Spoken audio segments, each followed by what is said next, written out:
નમસ્કાર, આપ જોઈ રહ્યા છો સ્પાર્ક ટુડે ન્યૂઝ. સિનોરમાં આખલાનો આતંક સામે આવ્યો છે. સિનોર વણઝારી તરફ જતા રોડ પરથી પસાર થતા રાહદારી પર આખલાએ જીવલેણ હુમલો કર્યો. આ સમગ્ર ઘટના સીસીટીવી કેમેરામાં કેદ થઈ છે. સત્વરે આખલાને તંત્ર દ્વારા પકડવામાં આવે તેવી લોકમાંગ ઉઠી છે. એક રાહદારી પર અચાનક જ આખલાએ જે જીવલેણ હુમલો કર્યો, જે સમગ્ર ઘટનાના સીસીટીવી કેમેરાના ફૂટેજ સામે આવ્યા છે.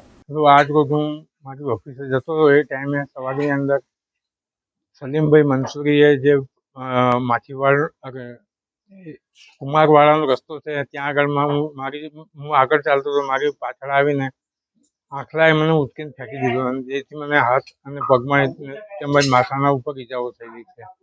જેથી આ દૂષણ બંધ થાય અને અટકાવવા માટે કોઈ પ્રયત્ન કરજો. મને તો વાગ્યું છે, પણ બીજાને કોઈને વાગે ના, એની તકેદારી માટે કોઈ યોગ્ય તે પગલાં લેવા વિનંતી છે.